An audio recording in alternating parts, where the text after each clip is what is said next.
go. Where's that? 1, 2, 3, 4, and 5. Good boy. 1, 2, 3, 4. Float for 1 second. I breathe. I see you breathe. Welcome to episode 4 on teaching your little one to float. Now, this is going to be the most challenging one, but if you've practiced everything from episode 1 through 3, then you're going to have a much easier time. If you missed the first episodes and the first steps on getting the kids to float and at least comfortable on their back, then you need to stop right here and go back and watch the rest of the videos. You need to have a confident, comfortable child on their back before you try to start to let go of the child in the water or attempt these things in this video. So, are you ready, Rafi? You ready to go? You ready to do some floating? So I'm going to address a couple of things in here. And the first thing is going to be just kind of reminiscing or recapping the last video. If you remember, we did the current. We were adding that current. We try not to have toys in their hands. So if they have one in their hand, we take it out. We go 1, 2, 3, 4, 5, adding that current under the water with our hand and then picking that child up right away, okay? Again, we want to start getting that child used to that current on the back of their head so we can start replacing our hands, which is what's supporting him mostly right now. So again, we have a very calm body. The baby's very calm and relaxed. Good job. You gonna hold down, buddy? You gonna get your toy? Oh, okay, you can have your toy.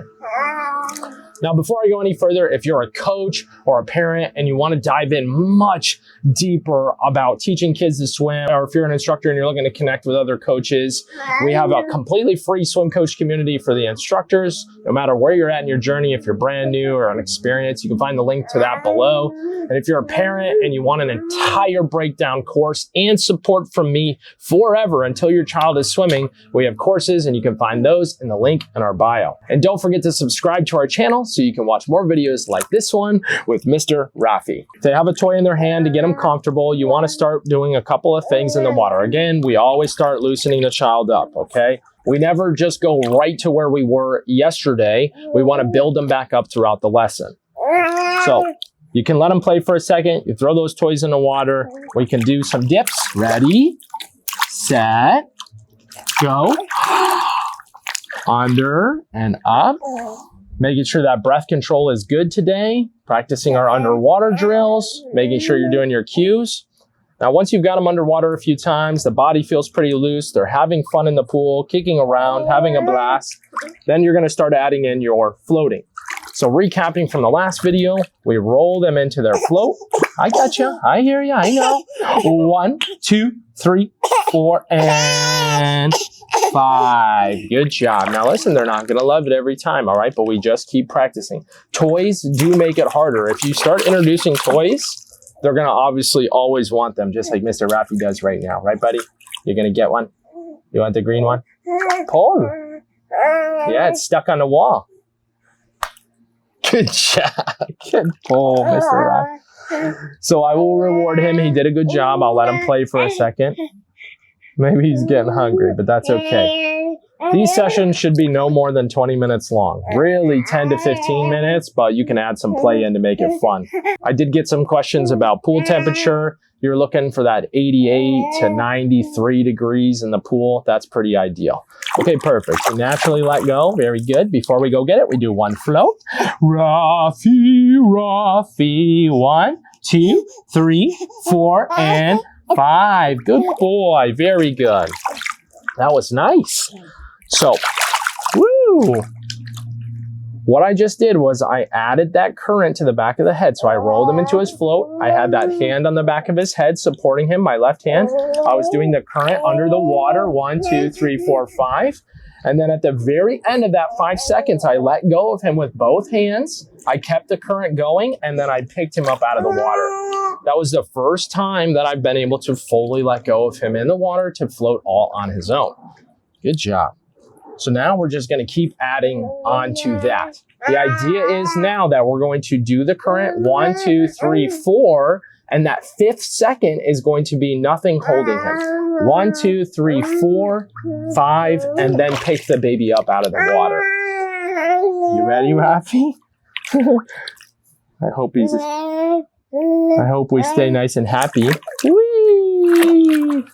Maybe we had him in the water a little too long before we got tired. Let's go get the toys. Let's go get the toys, happy boy. Let's go get the toys. I gotta sing and 1 and 2 and 3 and 4 and 5. Good job. See, so we got the float there. Very good. It was quick. It was simple. And we got him to do his float on his own. Great job. You get the red one. Very good. We're going to stop for a second, let him play, and then we're going to do it again.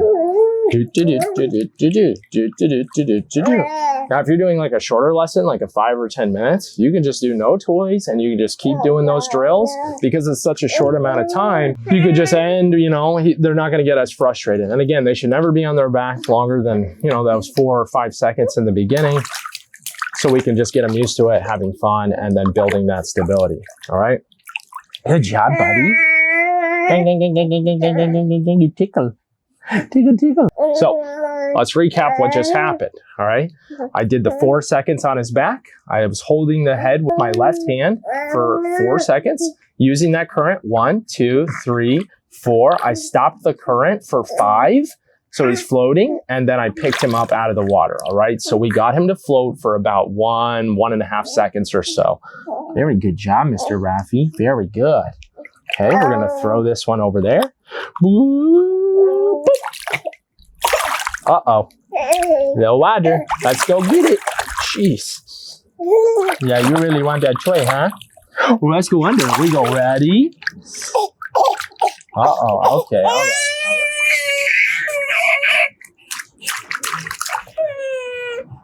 Okay, Rafi. He's getting frustrated. Let's take a break. Let's take a break. Let's take a break. A break. A super duper break. A break. A break. A super duper break. I see you. Yes, I really do. Okay, so now we're going to try to have him float for a little more than 2 seconds. We go 1, 2, 3, 4, and 5. Good boy. That's okay. Drink a little water on that one. That's all right. That's going to happen in the beginning. Those first couple ones are going to be tough, but we're just going to stay true, stay consistent, and keep practicing with him. Good job. You going to hold on? Hold on to the wall. Ooh, you going to hold on? Whoa, whoa, whoa. Good job. That's nice. That's so nice.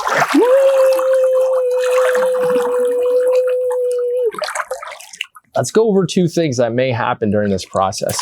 Your child might become a little bit afraid or fearful if you let go too early, or you don't have a good enough stability, or they're not comfortable enough. You can do this too soon. It can happen, and it's important to recognize that. If you do start to see them become afraid and not want to do it anymore, you may have to go back a step or 2. It's okay to go back to the swinging, making it really fun.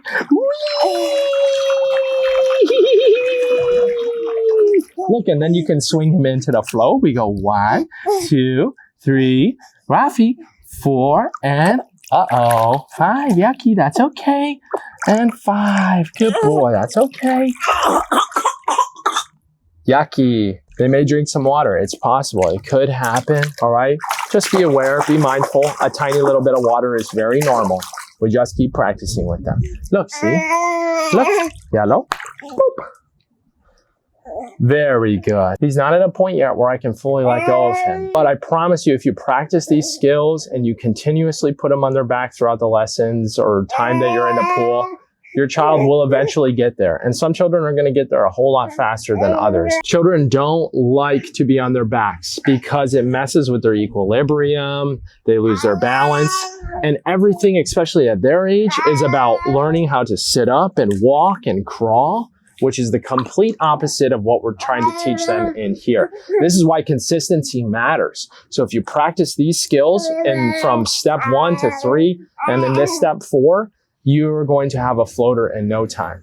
And again, the idea is that once you put them on their back, you replace your hand and with a current, and then you do your countdown. Your countdown changes. So you go 1, 2, 3, 4, float for 1 second. And then 1, 2, 3, and then float for 2 seconds. You just keep building the children up this way until eventually you're only holding them with that left hand, right hand, whichever's dominant, for that 1 second or not even, And then as soon as you put them on their back, you just do the 1 second, and then you can replace your hand. Yeah, yucky. That toy is no good. We don't like the toy. Maybe we put it on Daddy's forehead. Oh, that's unique, huh? Uh-oh, she's a little too fidgety. 1, 2, 3, 4, and... Oh, no. It's not going to work. And he's just not ready for the rest of the steps. But, oh, there. Okay, 1, 2, 3, 4, and 5. Good boy. Good boy. All right, we'll take it. Good job. Sometimes you got to be a little silly. Make some distractions. Sometimes, I'll sing songs, or I'm whistling, or I make all these funny faces in order to get their body to relax. Listen, guys, you got your hands on their body. You feel their body. You stay calm and relaxed. You can feel everything in his body. You can see his hips are up right now. I got my hand right in that triangle in the back of his head here. I want him to put some pressure in it. When I feel that pressure, I add the current. 1, 2. Uh-oh, 1. No. Where's that? 1, 2, 3, 4, and 5. Good boy. There it is right there. Very good. So listen, guys, consistency matters. As you can see in this lesson, it wasn't ideal. We never know how it's going to go. You're going to have good days and bad days. You're going to have days they don't want to do it. You have to adapt to where they're at that day. And look, even though he wasn't all into it earlier, he was crying, he drank water, he made some mistakes. We took a break, we adapted, and then I got him to float all on his own just for a few seconds. Over time, you'll be able to stop doing the current fully as long as you build them up, right? This is a slow, gradual process. It may take weeks, maybe even months to get your child to float, depending on how often you can practice, their age, and their comfortability in the water. Listen, guys, I hope this helped. I hope this gives you a much better understanding on how to get little ones to float. If you're a coach, please consider joining the free swim coach community so you can learn and connect with other instructors.